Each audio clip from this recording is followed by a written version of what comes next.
A very good afternoon, friends. My name is Dhanunjay Reddy, and today we are discussing the final school of international politics, that is Marxist theory. We have started in my previous class the Marxist theory, and we will be looking at the remaining portion of Marxist theory, and we will also be looking at the feminist theory of international politics. So, with this today's discussion, I think our theories of international politics will be done. So, as far as today's topic is considered, let us start with Marxist theory of international politics, and I will be continuing from the place where we left yesterday.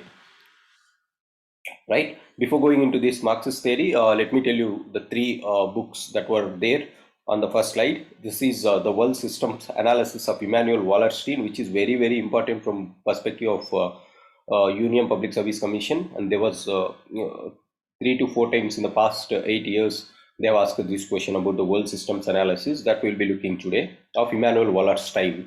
And then, as a critique to mainstream Marxist theory, there is one person called Antonio Gramsci. So he has said certain aspects about cultural impact on hegemony. So we will be studying the neo-Marxist approach, and that approach is a critique theory of the Antonio Gramsci on the Marxist theory. So these two are related to Marxism and the feminist theory of international politics. As far as this is considered, we are going to look at one book of Cynthia Enlow. She was a feminist scholar who has written the book called Bananas, Beaches and Bases, and she wanted to give the feminist perspective on international politics. So these are the three books which are on slide that we are going to have a brief insights today. Apart from that, we'll be looking at other theories, other aspects of these theories. So this is what we are going to discuss in this class. Now let's recall what we have read in the last class. I said Marxism as an international, at the international level, has started, though it has taken the source from Karl Marx, but it has started only during the time of Lenin. Lenin, in his book Imperialism, the Highest Stage of Capitalism, has given the Marxist perspective of international relations. So Lenin can be considered as the first person that we discussed, and he analyzed the reasons of war. As per Lenin, the reasons of war, that is First World War and Second World War, is because of capitalism. And in order to avoid peace, we should have to end capitalism. This was a proposal of Lenin. And we also seen how capitalism causes war, because we have seen the nature of capitalism is expansionist tendencies, and as it is expansionist, there will be always struggle for profits, and profits are always linked with cheap labor, cheap market, and big markets, and cheap raw materials. Colonies are the perfect places for all these three things. So there will be a struggle for colonies among the capitalist class. So competition among the capitalist class, and the moment it reaches the highest, competition reaches the highest stage, then there will be one monopole who will be controlling all the powers, and that controlling of political powers, social powers and administrative powers, we call it as the imperialist power. So monopoly exists at the highest stage of capitalism, and capitalism slowly turns to be financial capitalism. Rather than exporting the raw materials and technology, they will be exporting the finance and make colonies to be dependent or to be falling into debt traps. So this is how capitalism results in war. And what is the basic assumptions of Marxism that we discussed yesterday? The basic assumptions are the historical materialism, or the economic perspective of the history, or the material perspective of the history, which says that economy is the base and the rest of the things are superstructure. And then the second concept is the concept of class. As per realists and liberals, state is the unit in international politics, but Marxists believe that it is the class that has to be read in international politics, not states. As per Marxists, states are the instruments of capitalist classes. So we have to study the classes. And they applied the class concept of class in the context of states also. Class in the context of states. Right? They have applied the concept of class in the context of states. What do I mean by this? Just similar to castes, that we divide classes among the people. Classes were also divided based on the perspective of states. They classified the states into two classes, that is the haves and the have-nots. The haves are also known as the core countries and the peripheral countries. These are also known as the global north and global south.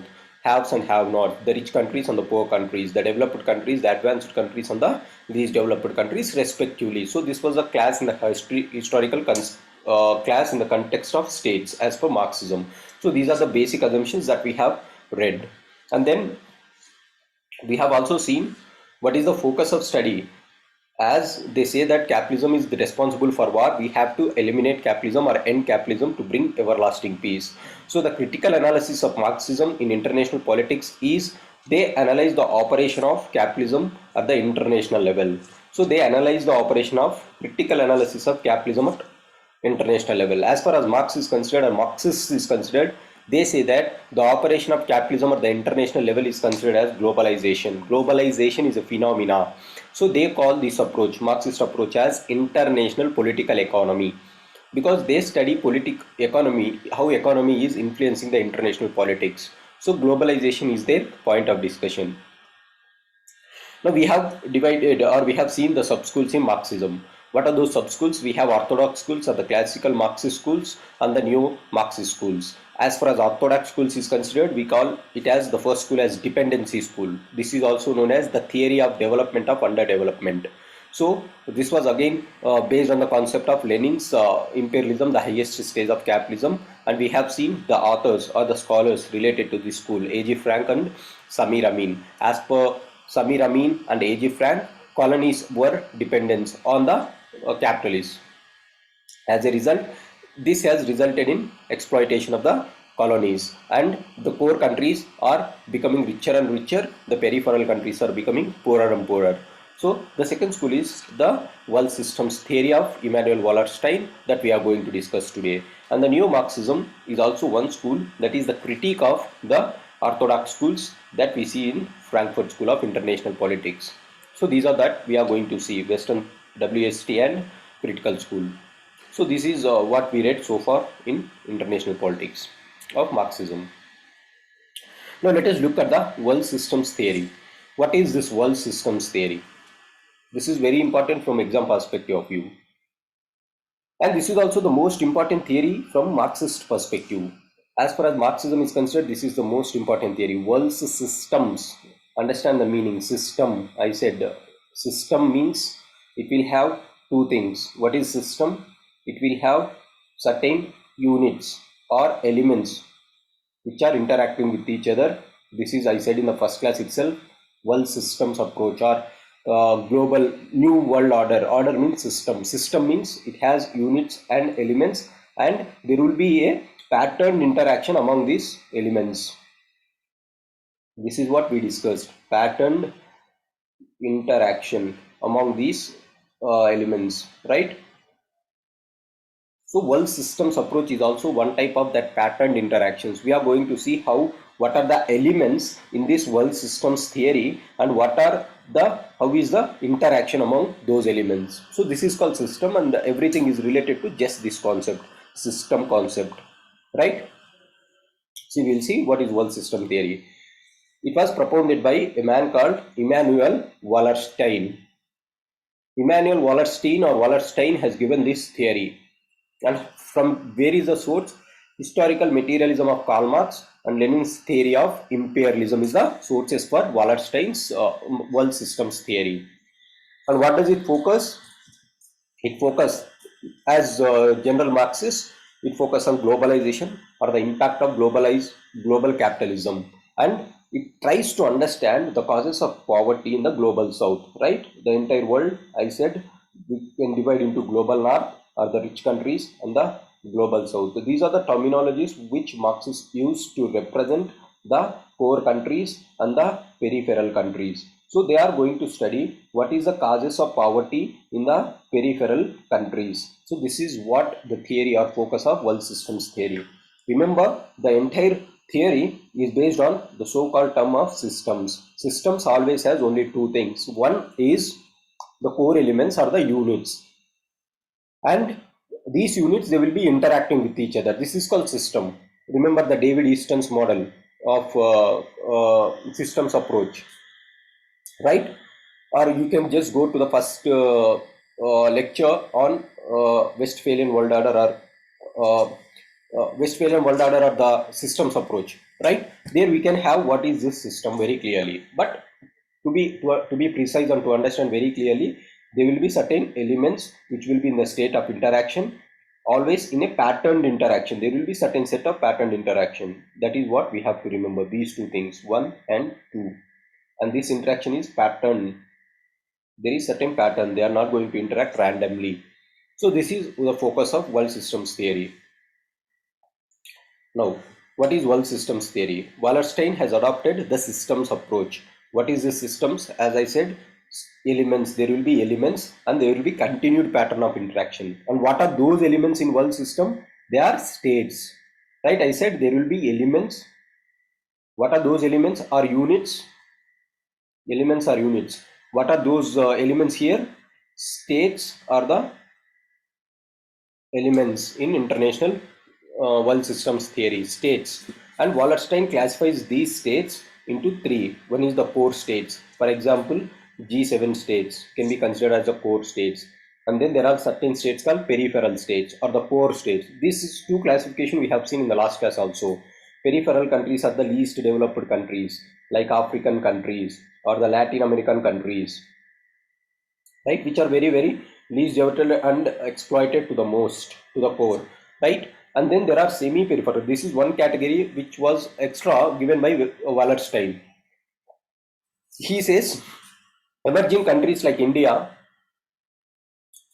China, or the BRICS nations can be considered as semi-peripheral countries, or the Asian tigers can be considered as Asian tigers can be considered. Asian tigers means South Asian countries, Southeast Asian countries, or Southeast Asian countries can be considered as the semi-peripheral countries. So these three are the elements in the system of system of Wallerstein. I said system has two components. Remember this. The moment you know what is system, the entire topic is going to be simple. System means only two things. One, there has to be certain elements of interaction. What are those elements that we have to study? How the elements are interacting, done and dusted there itself. That is the only syllabus, or that is the only topic that we are going to discuss. The elements, as per world systems theories, Immanuel Wallerstein philosophy, is states. And what are the states? Three types of states. How many types? Three types. And they will interact with each other, right? That is what I said. These elements will be in contact interaction. The moment we understand that this is what system, it is done, right? Next, let us see. How is the nature of world system? Immanuel Wallerstein wants to tell how is the nature of world system. He divides the world system into two types. Up till 17th century, or until 17th century, how was the nature of the world system, and after 17th century, how it has turned out. As per Immanuel Wallerstein, up till 17th century, the nature of world system was purely a political one. What does this mean? A political one. Say for example, it was in the up till 17th century or in the medieval European times, there used to be Rome Empire. It was a political unit, and this is the center of where it controlled every other units. So politically, it used to control the peripheral countries, or it used to control the feudal countries. So this was up till 17th century. So Rome was at the center and the other regions were at the periphery, and everyone used to have to follow these orders. So there was this political system at the until 17th century.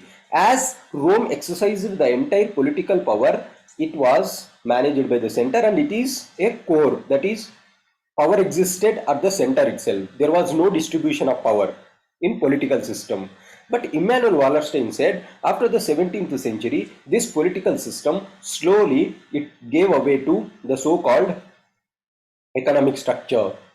What is economic structure? Why it emerged? Because of the emergence of capitalism. It was in the 17th century or the early 16th, the end of the 16th century, that we can see industrial revolution or the Renaissance to take place, and industrial revolution has made an impact on capitalism, and it has laid down foundations for capitalism. And as the capitalism emerged, the markets emerged. Slowly, the political system started getting replaced by the economic system. And now whenever there is economic system, there is no central authority, unlike a political system where Rome was the central authority. Why there is no central authority in economic sphere? Because markets operate independently, irrespective of the political structure. Markets used to have force. So as it is managed by markets, there is no core central authority. This is the nature of the world system. He was explaining the nature, how it existed before 17th century and how it turned out after 17th century. As it has turned out to economic structure after 17th century, and it is still continuing. Economic structure is still continuing, which means today the organizing forces are the factors which are playing vital role is the markets. So the philosophy, what this man is telling is, markets are playing the vital role. There is no centralized authority. As a result, whatever the units that are there in the system, they are going to interact through economically, through economic pattern of interaction. So this was what this man said, economic pattern of interaction, right? I said, elements, there has to be elements, and there has to be a continued interaction among these elements. What are the elements that I said? As per Immanuel Wallerstein, there are three elements. And what is the interaction? That is the economic interaction. Done. Now this is what we have to understand. How he has said this is economic interaction? Through the changing nature of world system. Up till 17th century, it existed in one format, that is political format. Later it changed to other format, that is economical pattern. So this is what he wanted to tell, right? I think you got the point. Now, how Wallerstein defines world system. He defines world system as an international division of labor. As it is economic structure, in the economy, entire division of labor has taken place at the international level. As a result, different civilizations has got interlinked by the markets. Division of labor has taken place. What is this division of labor? There are entrepreneur class or the capitalist class, there are workers classes or the laborers, and this division was clearly visible in the market economic approach or the market based approach after 17th century. So this was the philosophy which they said that international division of labor is clearly visible. So the system is defined today as a clear division of international labor. So different civilizations has interlinked by markets, irrespective of it is West Asia or South Asia or Southeast Asia or Western Europe, Northern Europe or North America or Latin America. Every country is interlinked or defined by international of division of labor. So world system is operating at the global level through economics, and different civilizations are participating. This is what I said again and again, right? Economic approach they have done, and they said that international division of labor has taken place and different civilizations has participating in this economic division of labor. India is participating, China is participating, Africa is participating in this division of labor, and they are inviting the foreign countries to expand their bases in their countries for investments. So this is what the thing is happening in the world system as per Immanuel Wallerstein's concept. So this is one term that we have to remember. I hope you are getting the point. I said what is system? Systems will have two things, units, and there will be patterns of interaction. What are the units as per Wallerstein? I said three units, and they will be in interaction. What is that interaction? Earlier it used to be political interaction. Now the interaction is based on the economic approach. As the interaction is economic approach, we see that there is international division of labor among the states, and irrespective of the civilizations, every state is participating in the economic sphere. So that was the interaction. Now, what types of interaction at the level of world system? Since world system is economic exchanges are happening, there is an exchange of raw materials, finished goods, capitals and technologies. So this is economy. So economic exchanges are taking place. What do you mean by economic exchanges? there will be exchange of raw materials, there will be exchange of finished goods, there will be exchange of capital, there will be exchange of technology. So these are the things that we are exchanging, are interactions. Interactions are being made on economic sphere among the units. What is those? Raw materials. How these raw materials are transferring? Raw materials are going from the so-called the peripheral states to the core countries. Finished goods, they are coming from the core countries to the peripheral countries. Capital is being shifted from core capitals, core states to peripheries. Technology, they are shifting from core to periphery and semi-periphery countries. So this was the interaction. As a result, still these peripheries are acting like colonies for raw materials, for markets, for cheap labor. Semi-peripherals are also acting in a similar way. As a result, the type of interaction is highly unequal or highly discriminated towards the global north, and this is resulting in the poverty of global south. So again, the same concept of interactions that we discussed, right? There are three categories of states that we said, and there is to be interactions. What is that interaction? Market based interactions. What is market based interactions? Raw materials, finished goods, technology exchanges in market or economy. This is what we are going to interact or exchange. So this is what I mean by the world systems economic approach. Now if you look at the features of the three states, now what are the, I said there are three states. What are the features of these three states? If you look at the features of the three states, then core countries have concentration of power, right? This we discussed yesterday also. What is the nature of core countries? Core countries have the ultimate power. What is that power? They exercise the power of economy, the power of military, the power of technology, and whatever the power, what not, every power is left with the core countries, right? Core countries has the ultimate power as per Immanuel Wallerstein. Features of three states. One is, I said there are three states. So what are the three states features? One is there is concentration of power. What is that power? Economic power, political power, military power, technology power with the core countries. As a result, they were exploiters. They were called haves. Whereas the poor countries or the peripheral countries, they lack complete power. They do not have either military power, they don't have political power, economic power, technological power. As a result, they were called have-nots and they were very poor countries. And there were certain countries like semi-peripherals, which I said like China, India, South Korea, Brazil, or the BRICS countries, or the South Asian tiger economies. They do have certain amount of technological base. They do have certain amount of military base, but not as strong as this base, but not as weak as this. So they are semi-peripheral, unlike the very poor countries or the very rich countries. So if you look at the core is the highest, which has all the powers, followed by the semi-peripherals, and then this was followed by the peripheral countries. So this will be the structure of feature of the core countries. Core countries have all the powers. Semi-peripheral, they have middle power. They do not have exclusive power like core countries. Peripheral, they do not have any power.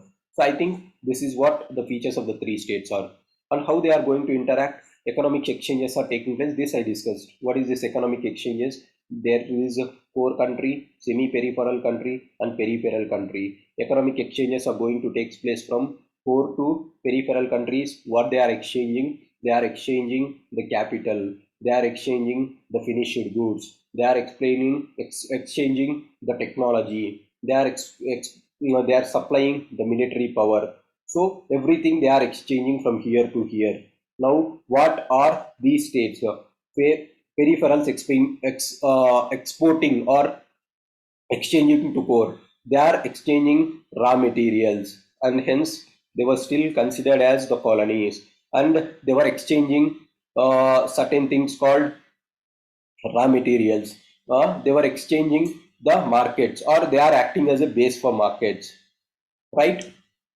So this is what they have, peripheral countries. The same relation exists between the so-called the core and peripheral countries. Core, again, from core to peripheral, semi-peripheral, we have capital exchanges, we have finished goods exchanges, we have technology exchanges, we have military exchanges. From semi-peripheral to peripheral, again, semi-peripheral countries are exchanging the capital, finished goods, they are exchanging the technology, they are exchanging certain concepts of military. So this is what the exchange is. Again, from semi-peripheral to core, we have exchanges of raw materials, we have exchange of labors, cheap labor. So from here to here, what they are exploiting? Yes, they are exploiting raw materials, right? So this is also labor, peripheral to core. So this is what the entire interaction is. So this is a diagrammatic representation of the entire interaction. So I hope that what are the types of interactions? I said system. This is the system. What is this system? This is the world's system, world systems approach. Why it is called world systems approach? Because it has both things. That is, it has the elements. What are those elements that I discussed?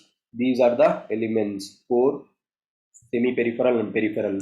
And then they have certain patterned interaction, right? What is this patterned interaction? There is an exchange. The exchanges that are taking place, these are called the patterned interactions. As this is happening, these two are happening, this is called the world systems approach. Done. This is what the theory is as far as world systems approach is considered. The rest of the things are rhetoric, you are changing the sentences to make your answer. That's it. Otherwise, this is what the entire systems approach is. So I have given the same thing that I discussed here in a diagrammatic representation for you to understand. Core countries like G7, semi-peripherals like this and this, they are exchanging the same thing that I said again and again. This is going to be the thing. How many times you say this is the only thing that exists? So what is the outcome of such interaction? So as per Immanuel Wallerstein, he says that capitalism has become the world system. Because of these interactions, capitalism has become the world system, because capitalism is the world system today, because capitalism is what is driving everything. If you look at all the interactions that are taking place in and out, everything is related to capitalism. So Immanuel Wallerstein says the capitalism has become the world system. It has linked, capitalism has linked all the states and civilizations in an international division of labor. There is international division of labor, and this is, capitalism is seen as exchange of international division of labor. That is what we are seeing, right? Exchange of labor, exchange of everything, exchange of labor from here to here, exchange of capital from here to here. So these are the things that we find more often in this. So he says that it has linked, capitalism has linked the states and civilizations and international division of labor. In this international division of labor, the peripherals have been the most exploited. Again, the same. Peripherals are the most exploited, and the core are the biggest beneficiaries. Cores are the biggest beneficiaries. Peripherals are the most exploited. And as the semi-peripherals emerge, they are becoming the new sources of exploitation, or they are becoming acting as new sources of exploitation. New sources of exploitation of the peripheral countries. So he says that these are the most exploitative, they are new exploitative countries, and these are the exploited countries. So peripheries are the new exploiters, semi-peripherals are the new exploiters. So in this exchange, so in the total interaction, who is the biggest beneficiary? Core countries is the biggest beneficiaries, and hence they were also named as the global north countries, because these global north countries, they are going to form cartels, they are going to form syndicates. So syndicates, they are going to form syndicates, and they're going to exploit the global south countries. How that exploitation is done, this can be seen in the international organizations such as United Nations organizations, WTOs, the policies that they make in the international organizations, whatever the international organizations they are, that is World Bank, IMF, WTO, United Nations Security Council. They act as a syndicates, and they try to come out with a policies that hit the global south and preserve the interests of the global north. And that is why there is exploitation of global north from global south through the policies also. So this is what Immanuel Wallerstein says, right? And then semi-peripherals are also called adapted to capitalism. Semi-peripherals emerged. For example, China, India, now they are exploiting. How they are exploiting? Working in the interest of capital class and the poor countries. In poor countries, Also, we have capitalism, capitalists and workers, right? Capitalists and workers. Now, core countries, semi-peripherals like India, China, South Korea, Brazil, they are harming the interests of workers in the core countries. They are harming. How they are harming? By working in favor of the capitalists. How they work? Let me give you a brief idea here itself. How they are working? They are working. Say, for example, if the workers in the poor countries are demanding high wages, they are forming, say, an organization and they are bringing pressure on the poor countries for high wages. Or, say, for example, if there are environmental movements, environmental activists in the poor countries demanding the capitalists to follow environment laws, then definitely these capitalists, what they are doing, they are shifting their bases to the semi-peripheral countries like China and India and Brazil. So these countries, they are shifting their bases. Why they are shifting? Because they have cheap labor here, and hence they can overcome the pressure of high wages that these persons are demanding. This is one aspect, that is they have uh, they have cheap labor. And the second thing is the environment laws in these countries are not that strict. In order to overcome the compliance of the environmental movements or the compliance of the strict environmental laws of the poor countries, they are slowly shifting to semi-peripheral countries where the compliance of the environment laws is very poor, or the environmental laws are such not implemented, or they are not present. So semi-peripherals are acting as new sources of exploitation of not only the peripheral countries but also the workers of the rich countries, that is poor countries, and they are also working against the environmental movements because they are acting as bases for capitalists to shift their base from the poor countries towards the semi-peripheral countries. This is how the outcome. One outcome is semi-peripherals exploiting workers, causing damage to the environmental movements in the poor countries. I think the concept is clear. In the next slides, we have written the same thing. I repeat, poor countries, they are capitalist on workers. What workers are doing? So there are capitalists and workers. Workers are demanding high wages, and environmental movements, activists are demanding to follow strict environment laws. Capitalists, what they are doing, they are shifting their bases to semi-peripheral countries because they have cheap labor there and there are environmental laws. As a result, they no need to increase the high wages, hence hurting the workers. No need to follow environment laws, hence they are hurting the environment. So very simple, right? This is what the theory is. How semi-peripheries work in the interest of the capitalist class. How they are working in the interest of the capitalist class.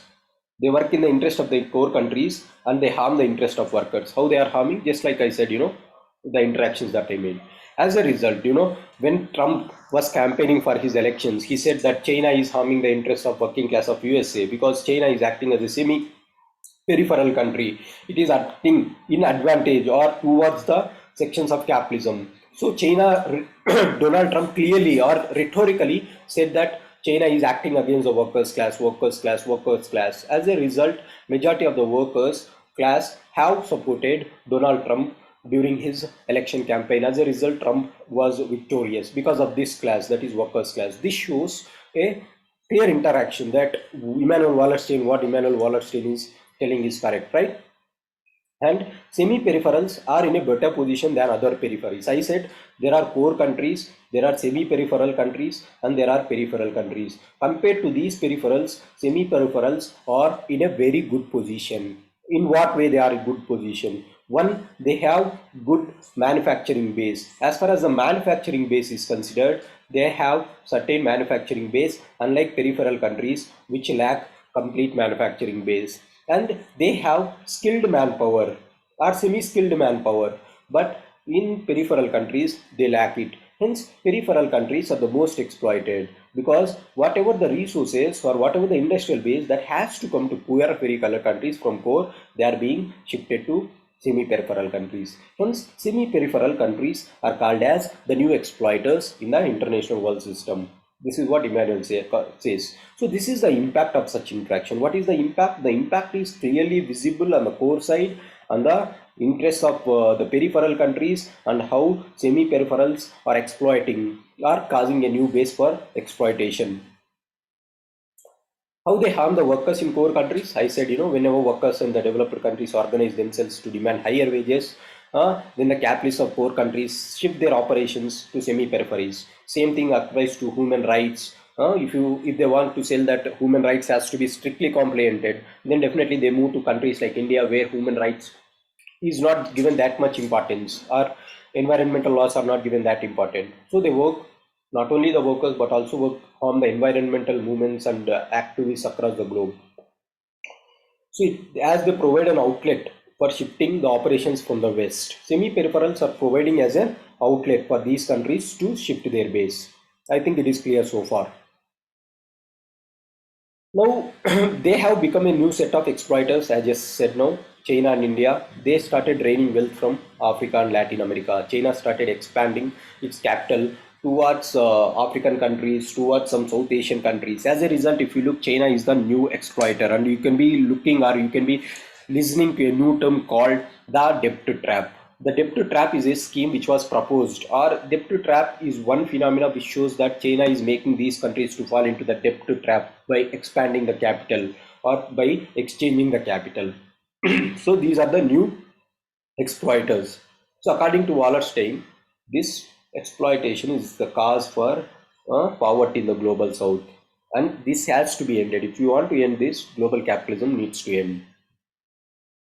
Right? This is what Immanuel concept is.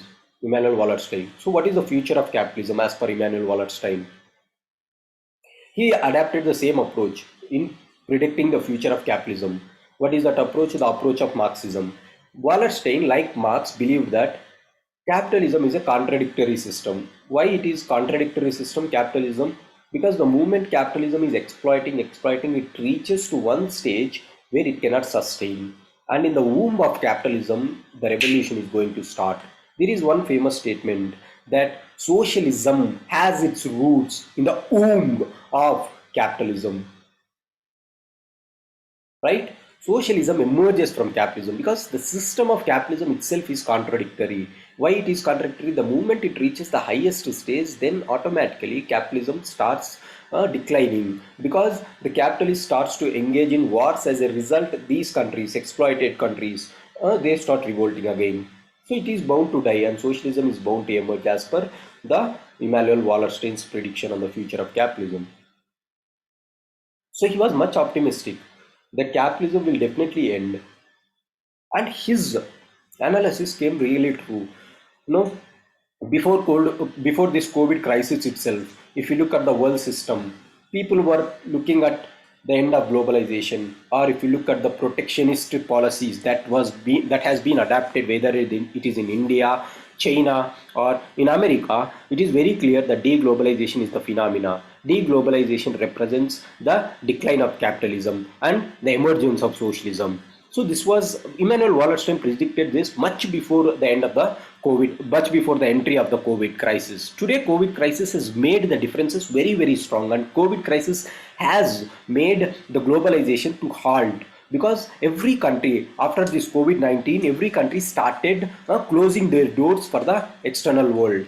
They started imposing restrictions on the flight travels. So this was a clear example that socialism started to build. USA's policy, America's first policy of Donald Trump, America first policy, or if you look at Chinese policy, what is this Chinese policy? China first policy, or China first policy of China. Or if you look at India's policy, what is India's policy? India first, or the Atmanirbhar Bharat. Atmanirbhar Bharat. So these are all the deglobalization tendencies, and this is the evolution of socialism, because the moment globalization is going to be halted, then automatically capitalism is going to be halted, and the emergence of socialism is going to rise. So these are the clear examples that we are seeing. So the future of capitalism, like Marx, this man was also very optimistic about the end of capitalism because capitalism is a contradictory system. So this is what Immanuel Wallerstein predicts. However, the criticism of this school is that it has suffered from economic reductionism. What is this economic reductionism? Like the dependency school, this also has focused entirely on the economic structure. Economic structure. So the much criticism for this school has come from the neo-Marxists like Gramsci. Neo-Marxists criticized the so-called the classical Marxists, telling that these people has focused entirely on the economic structure. But if you look at the hegemony concept of Gramsci, he has said that Antonio Gramsci, he has said that these countries, the Western countries, are the core countries like USA, Eastern Europe, how they are exercising their hegemony. They are exercising their hegemony not just because of the advanced capital or because of the advanced technology or because of the high economic base. This is just one structure, unlike what the classical Marxists believed that economy is the base. But these persons said that, the neo Marxists said that no, there is the one concept called cultural hegemony, which means these countries like USA, Eastern European countries, they were very successful they were very successful in assuring the Eastern or the Western worlds, that is, sorry, Western European countries. They were very successful in assuring the Eastern European countries or the South Asian countries or the West Asian countries that capitalism has its cultural hegemony. What is this cultural hegemony? They proved it. They installed the culture of the West. As a result, people started adapting towards the culture. So Gramsci says that don't focus just on this economic structure. We have the so-called the culture of cultural hegemony itself, not just economy. Culture itself is becoming hegemon, and Western world like USA, they were successful in proving that or in ensuring that their culture has penetrated towards the global south. The moment people started adapting to the culture of the Western countries, they definitely this gave the right for these countries like the Western world to have a complete hegemony on the Eastern world. I think this is very clear. This is what the criticism is. So you have reduced the entire philosophy of, they criticize this, saying that you have reduced the entire thing from the perspective of economy. So this is not just economic perspective. You have to understand the cultural aspects also. This is a criticism in short. So that's, however, what is the strength of this theory? The strength of this theory is it is a very useful tool to understand the poverty in the global south. Yes, whatever they said, that is true, because today if you look at the global southern countries like the Latin American countries or if you look at the South African countries, they were very exploited. The reason is, and that exploitation can be clearly understood from this perspective called Immanuel Wallerstein's principle of systems theory, or you can also understand from dependency school or the theory of development of underdevelopment. So this is what the criticism is. So we are done with the world systems theory. We have seen who has propounded. Immanuel Wallerstein propounded. What, as per Immanuel Wallerstein, it is, he has used the concept of system. In system there will be two things called elements, and there will be a pattern of interaction among these elements. And what are the elements as per Immanuel Wallerstein?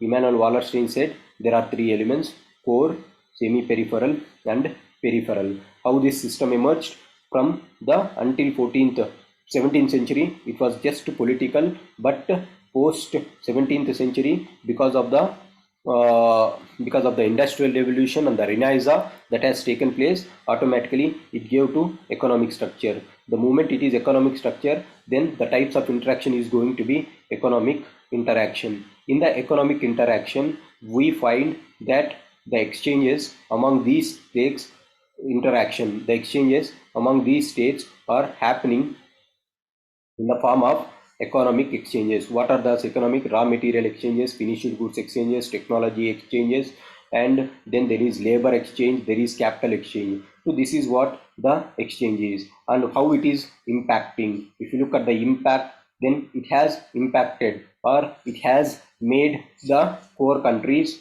more prosper, and it has made the peripheral countries very very poor. uh, then semi-peripherals acted as new exploiters. See, this is what we all read, how they are exploiting. We read the impact is semi-peripheral impact on the workers in core industry and the environmental in the core industry, and how they are harming the peripheral countries. So this is what we all read. So this is one, and then in the end we have seen the criticism of this school. What is this criticism? This is just the economic reductionism. What is this economic reductionism? You are just looking at the base called economy approach. But in international relations, as per Gramsci, they said that no, it is not just economy. You have to have look. You have to look at cultural You have to look at cultural hegemony aspect also.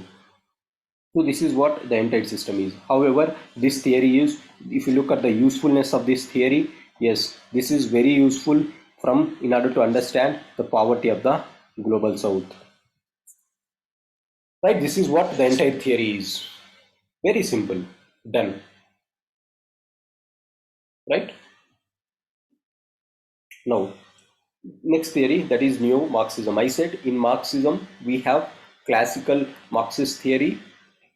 In classical, we said there are two theories. One is the dependency school and the other is the world systems approach that we discussed. Now we are looking at the second school, that is the neo-Marxism, or this one. So that is what we are going to school. This is also known as the Gramscian school. Just now I said, it was developed by a scholar called Robert Cox. Remember the name of the scholar, Robert Cox. And he has written a book known as The Social Forces, State and World Order Beyond International Relations Theory.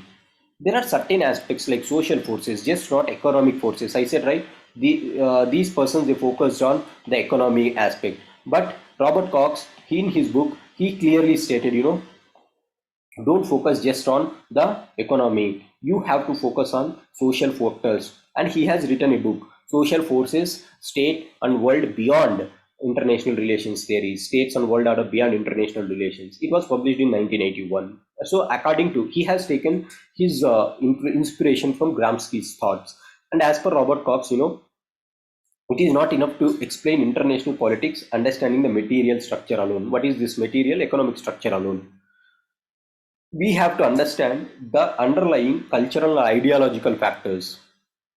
And these cultural and ideological factors are playing a vital role in giving hegemony to the Western countries. So this is what I said as a criticism of Marxists. So this school emerged as a criticism of Marxist, classical Marxists. For example, what these persons say, Gramsci says, or Robert Koch says that US was able to exchange, or US was able to ensure its hegemony. This is not just because of the economic power or the military power of the US, but they were very successful in ensuring that their ideological power has been accepted by the countries. They made sure that the liberal international economic order is meant to benefit USA. How they benefited USA? By convincing the other states or the global southern countries that the system that you are following is very, very useful to you. How they are able to convince the international community that it is benefit for all. Whatever the economic order that they are proposing, that is not just beneficial to the USA, it is beneficial to all. So as a result, all the countries approved this liberal economic approach. Hence, USA has been able to build the hegemony. How they have built? By cultural and ideological factors, by an ideology. They proposed this ideology, and through this ideology, they made to convince whatever the ideology that they proposed or whatever the culture that they proposed, they ensured that they had convinced the international community. As a result, it has created hegemony. Thus Gramsci, Robert Koch says that classical liberals failed to understand this because they just focused on economy, economy, economy. Economy is not just the only thing that you have to focus, but there is one thing called ideological and cultural basis also. So Robert Koch's book, He has written a book known as Theory is Always Some. He has in his book that I said, what is the book? Social Forces, a state and world system, world order beyond the international relations. State and world order beyond the international relations. In his book, he clearly said what he said. Theory is always for someone and for some purpose. Whatever the theory that the realists are proposing, whatever the theory that the liberals are proposing, whatever the theory that the Marxists are proposing, these theories are working in favor of someone for some purpose. These theories, they are just telling that the theories of peace, but they are just under the name of peace, they are serving the purpose of some other community, serving purpose of someone who are very hidden. Who are those someone? They are supporting the capitalists. So theories are always for someone, for some purpose. And how he has said, he has analyzed the realist and liberal theories to find out that ultimately these theories are written in the perspective of classes. Which is those classes? Capitalist class. So theories, whatever the theory, under the name of realist theory, liberal theory, they just said peace is important. But peace, under the name of peace, they are going to establish institutions, and these institutions are going to function for the benefit of the capitalist class or the global north countries. So Gramscian says it. So theories, and these theories are making an ideological base, cultural base for the countries to follow the theory. So this is what they mean to say. I hope you got the point. Now, there is one more school. This is called the Frankfurt School. I said in the neo-Marxism, neo-Marxism can be considered as a criticism to the classical Marxism or the orthodox Marxism. Orthodox Marxism, what I said in orthodox Marxism, we discussed the dependency school and world systems theory of Immanuel Wallerstein. In order to criticize this, neo-Marxism has come. How they criticized it? Through one aspect. One aspect is Gramscian model, right? Gramsci's hegemony concept, cultural hegemony. Gramsci's cultural hegemony has been used by Robert Cox, who said that theories, whatever they are propounding, they are using theories are helping someone. Who are those someone? Capitalist class. And this is also a Frankfurt School. Why Frankfurt School? This is called as the critical school. Why this is critical? Unlike the mainstream theories like the realism, liberalism, classical Marxism, these are mainstream theories. But these are, Frankfurt School is a critical theory. Feminist school is a critical theory. Now, let us understand that so far we have read the realist school, liberal school, Marxist school. Frankfurt School is a critical school. What is this critical school? They are criticizing the mainstream theories. What are the mainstream theories? The realist school is a mainstream, liberal school is a mainstream, Marxism is a mainstream theory. Why mainstream? Because they are just studying the structures, but they are not giving a solution to emancipate the poverty or to ensure that grassroots democracy is not perpetuating.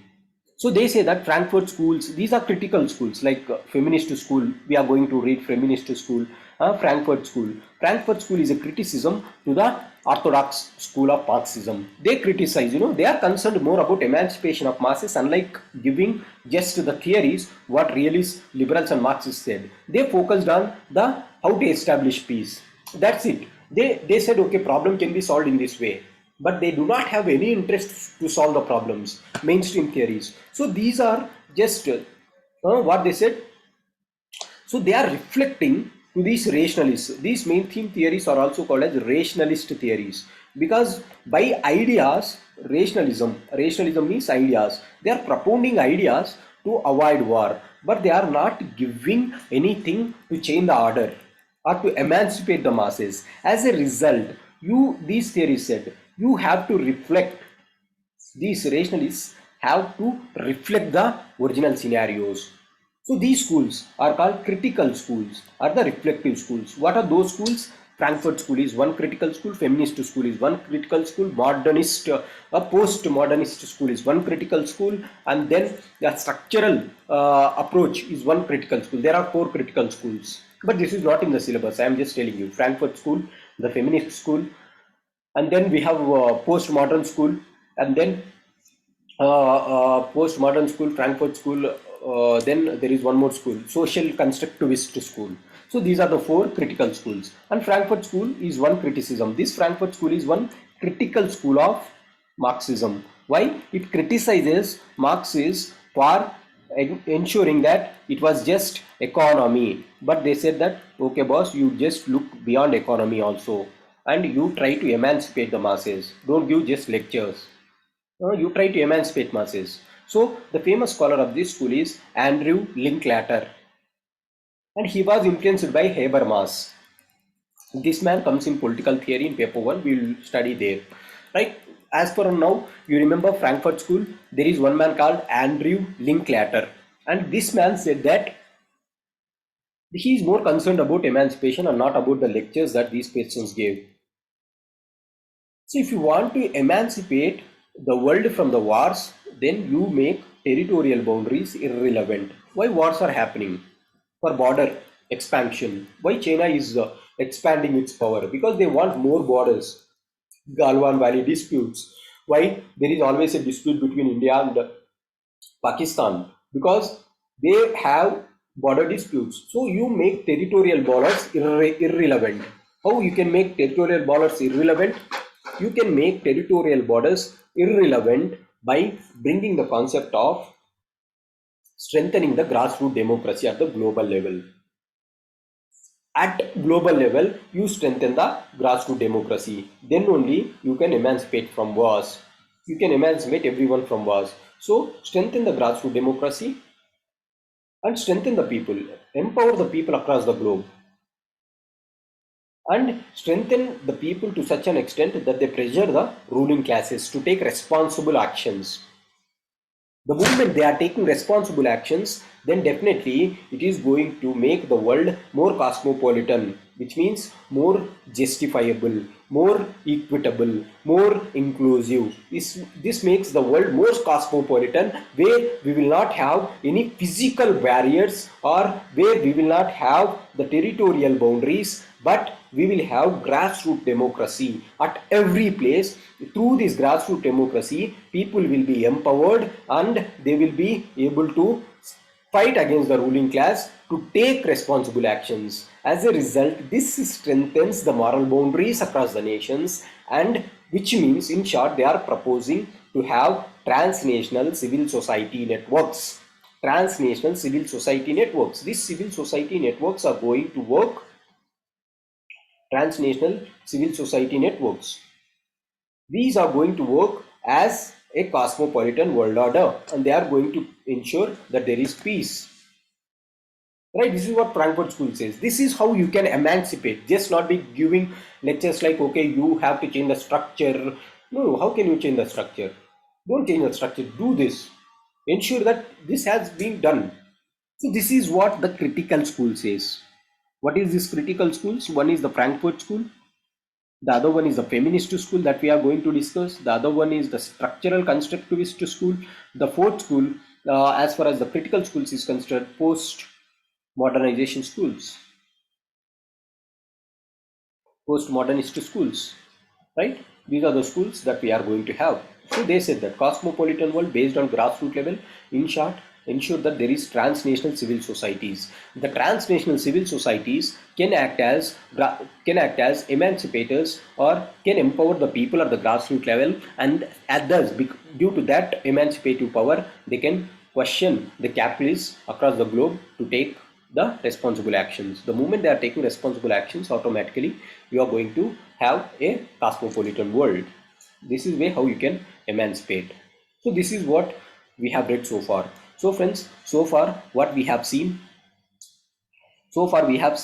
what the first school, that is the liberal school.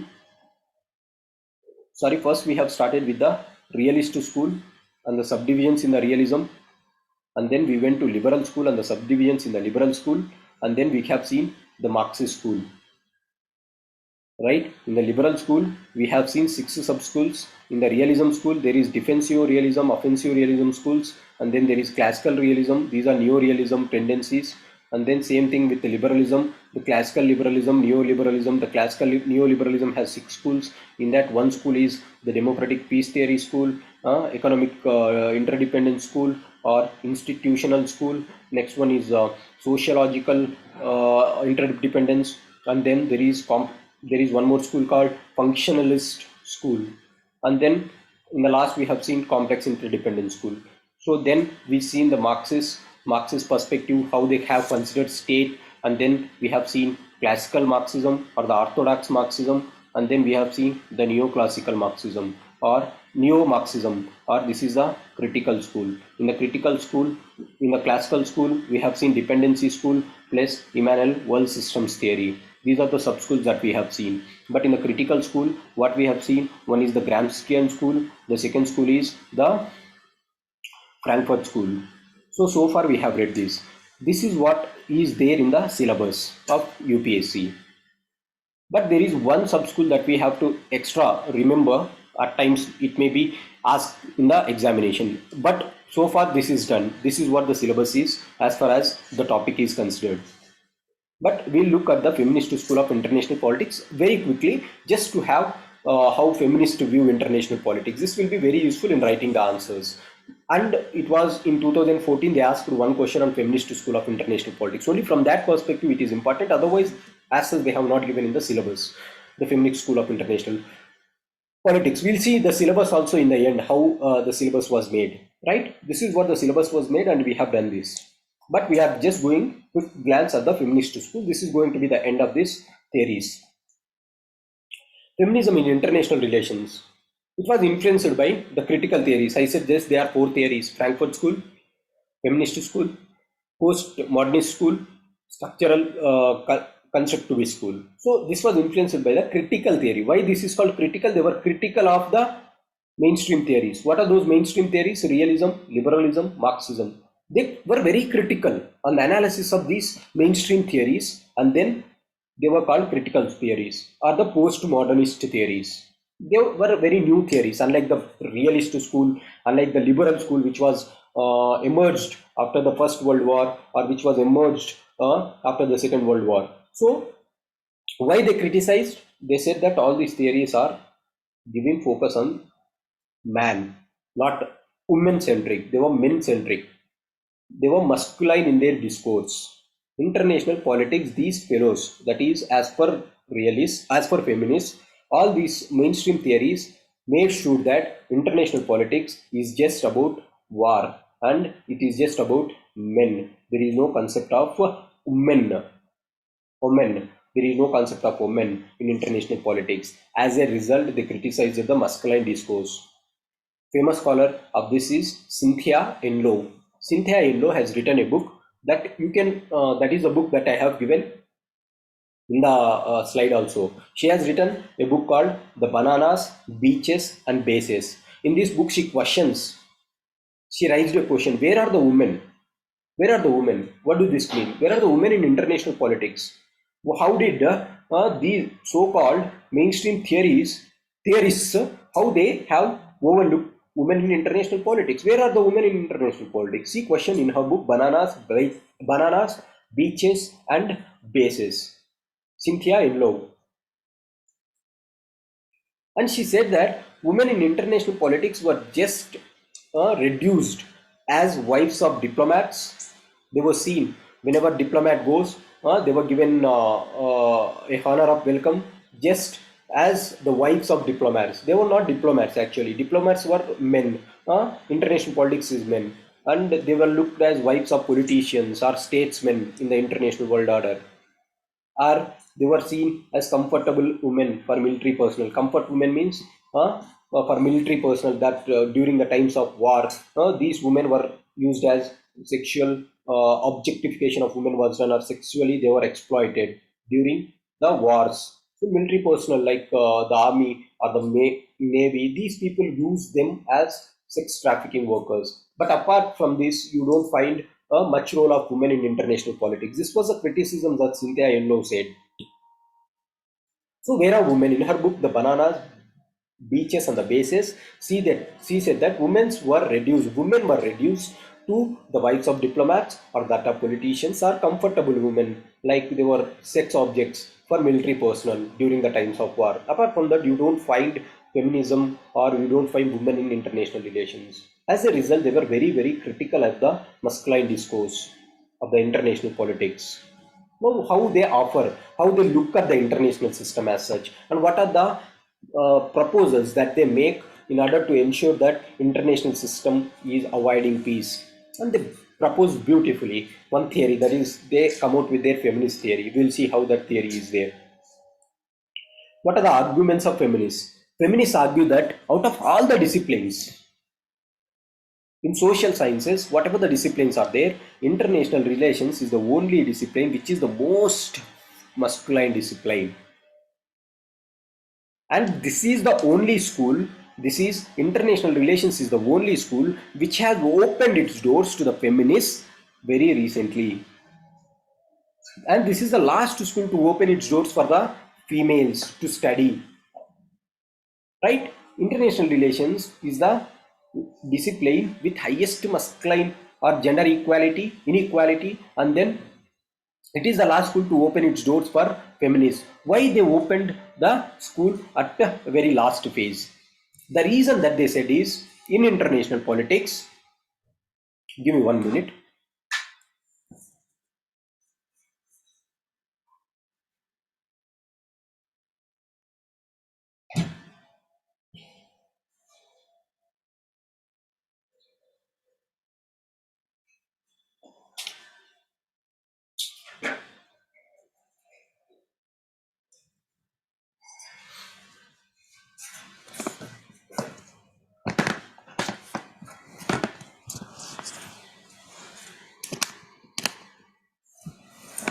Now, why they criticized, why they said, why this is considered as the most masculine discipline and most unequal in terms of gender? Because the mainstream theories, like again I'm saying, what are mainstream theories? The realists, the liberals, and the Marxists are from mainstream theories.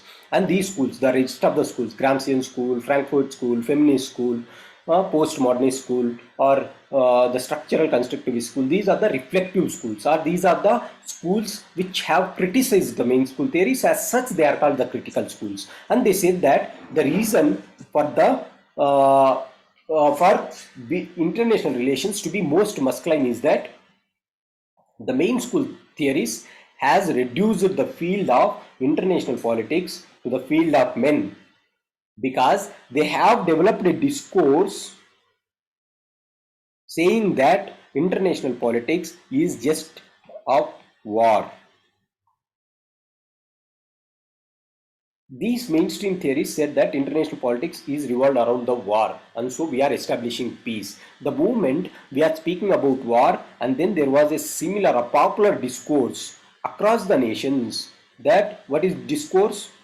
Discourse is a popular belief among the people. What is that discourse? War is to men only, not to women. So if you are looking, so they were quite successful ensuring that international politics is just about war. As it is speaking about war, definitely it is giving priority to only men, because women across the nations were not seen as a part of war. Mussolini as a part of war, because they developed this discourse or belief that women were not fit for war. Mussolini, he gave a very famous statement saying that war is to a man. War is to a man. War is to a man what maternity is to a woman. With this statement, Mussolini ensured that there is a discourse among the people across the globe that war is for men only, like maternity is for women. The moment this discourse was popular, automatically women were relegated to the background in international politics, because international politics is just speaking about avoiding wars and to ensure peace. As a result, this school is the most masculine discipline. So women are not suitable for such politics. There was a popular belief. So feminists said that the conventional theories or the main theories are gender biased, or they have to be looked at the gender perspective. So I think you're getting the point. Simple. International feminists criticize the mainstream theories for reducing international politics to war, and there is a popular discourse that women are not fit for war. So it is wars are just for men, like the famous discourse of Mussolini, who gave the statement like, war is to a man, war is to a man, what is maternity to a woman, right? Similar to maternity to a woman, there was a popular scholar, a popular discourse. As a result, there is huge indifference towards women. And then they said that no, they analyze war in this perspective. How they feminists argue why war is there in the international politics. They argue that war is made by men. Men are responsible for wars in international politics. Realists state that anarchy is the cause. Liberals said that anarchy is the cause. States are cause. Marxists said that capitalists are the cause. Now feminists said men are the cause for war. Why? Because there is a popular discourse. War make men. Men make war. Men, war represents a symbolic representation of man. If you are a man, you have to fight. That is what the popular discourse is. As a result, by nature, man is war loving because he wants to prove that he is man. Because it is only through wars that he can ensure that he is a man. Men make war because war make men. It is only wars which can prove that it is man. This was a popular belief. Until and unless you go and wage a war or you fight, you are not called man. You will be considered as woman. So this was a popular discourse, and thus men are responsible for war.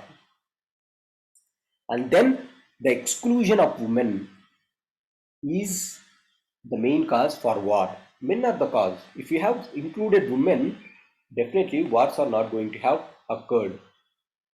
This is the statement of these scholars of feminism.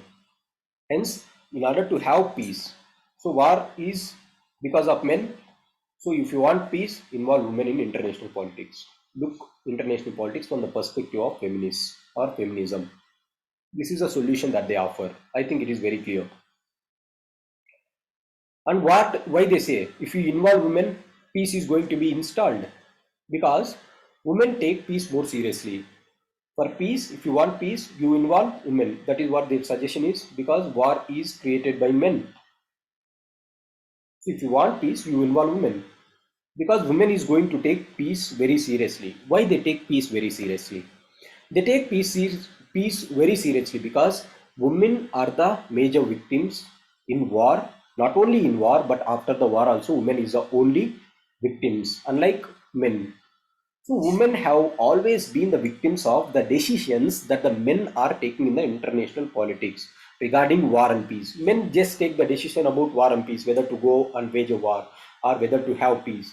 But the impact was borne by women. Either it is in the times of war or it is in the times of peace.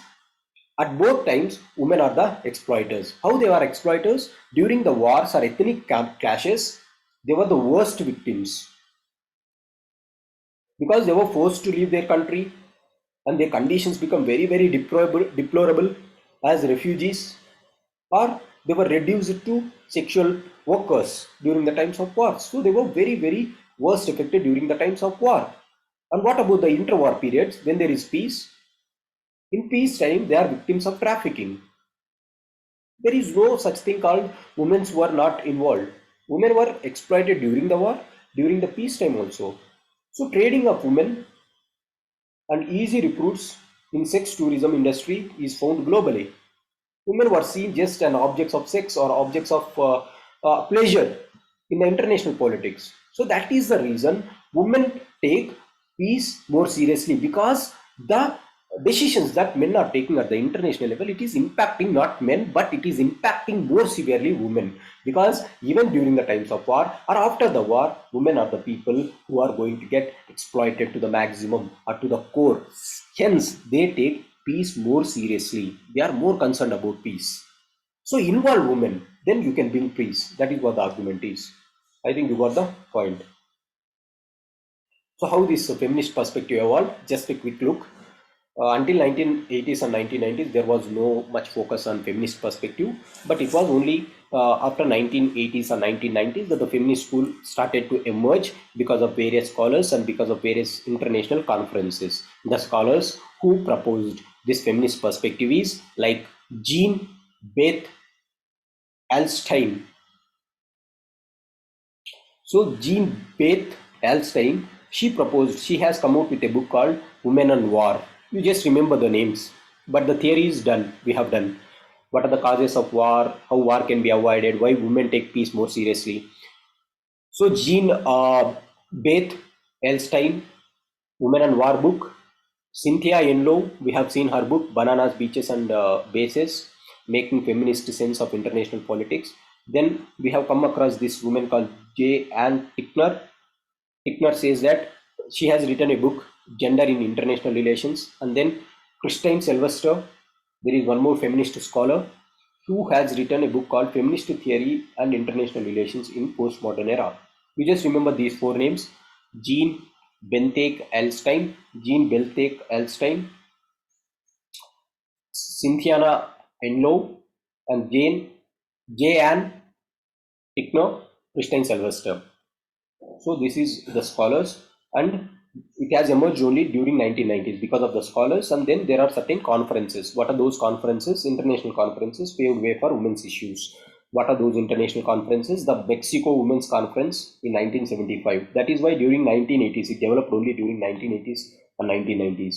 During 1975, there is Mexico Women Conference, which started exclusively focusing on women issues, and then Copenhagen's Women Conference, and then Nairobi Women's Conference. Mexico, Copenhagen, and Nairobi Women Conference started focusing on the perspective of women in international politics, how women were exploited during the times of war and peace. As a result, because of the scholars and because of these international conferences, women were emerged in the our feminist perspective of international relations was emerged at the global level. However, what is the criticism of this feminist theory? Well, obviously, criticisms comes from feminist mainstream theories. Theories like Robert Keohane. Who is Robert Keohane? He was a liberal school. And Francis Fukuyama, he was also a liberal. Liberals like Robert Keohane and Francis Fukuyama, what they criticized, they said, Keohane said, feminist international relations needs to develop scientific and testifiable theories. You are telling that by just including women you can avoid war, but this doesn't have any scientific basis or testifiable basis. There is no testimony that whatever you are telling is right. Develop your theory in the perspective of some scientific analysis or by testifiable facts. So this was a criticism. And Fukuyama questioned, when if women ran the world, we would live in most peaceful world. How women are telling that if women are at the helm of affairs, it can lead to peace. This is not tested. It is always doubt whether women or men, whoever is ruling. What Fukuyama says, whoever is ruling, peace will be doubtful because it will be the intentions of men and women are similar. So this is what Fukuyama criticizes the feminist theory of international relations. So we have seen how this school has emerged as such, and then we have also seen why women takes peace seriously and what are the criticisms. These are from liberal schools, Robert Keohane and Francis Fukuyama, who criticized this school. Now impact, however, there is a positive impact of feminist school in international politics. What is that positive impact? The efforts that this feminist has made, the untiring efforts the feminist has made, has raised consciousness about gender issues. People started thinking about gender inequalities and they focused on gender equalities and gender issues. So this can be attributed to the success of feminist school.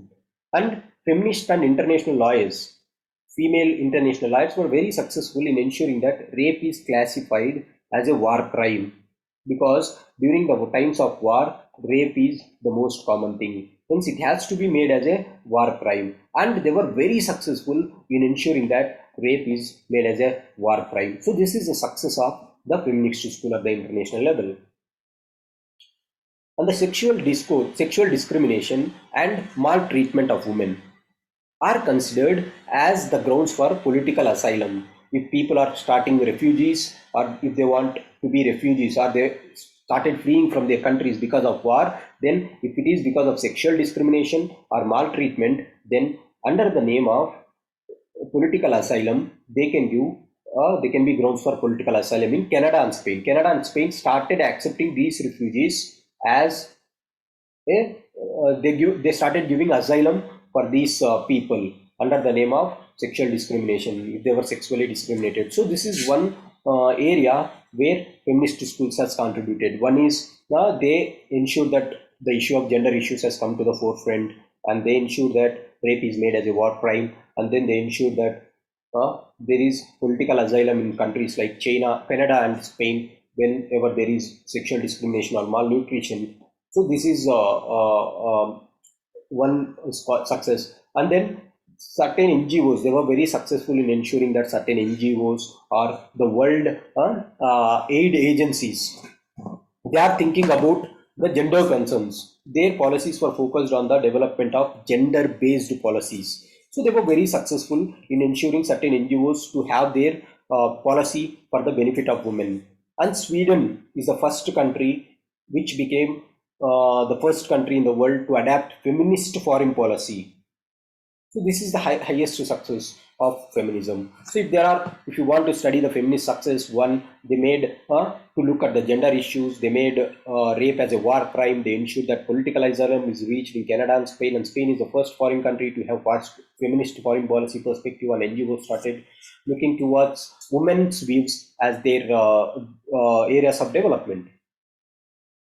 However, in practical, a lot has to be still done to increase the level of gender sensitivity in international relations. So what they say is international relations are still masculine gendered or masculine based. So you have to make still certain progresses in order to ensure that the feminist schools are given much importance. So this is what the feminist school is all about. I hope that the feminist school is very clear to you. In the feminist school, what we discussed.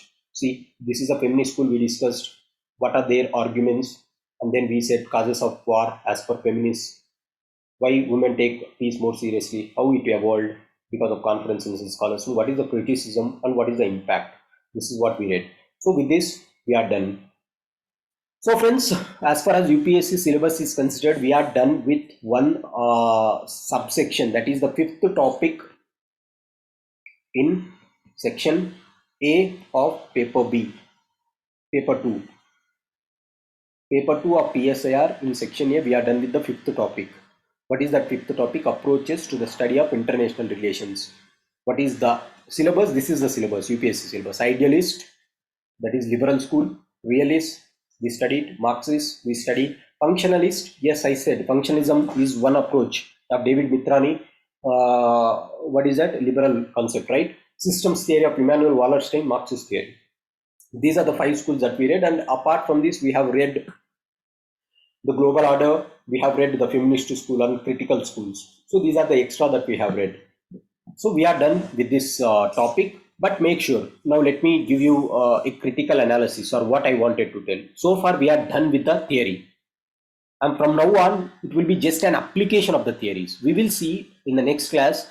I'll take some questions from previous years and how we can apply these theories.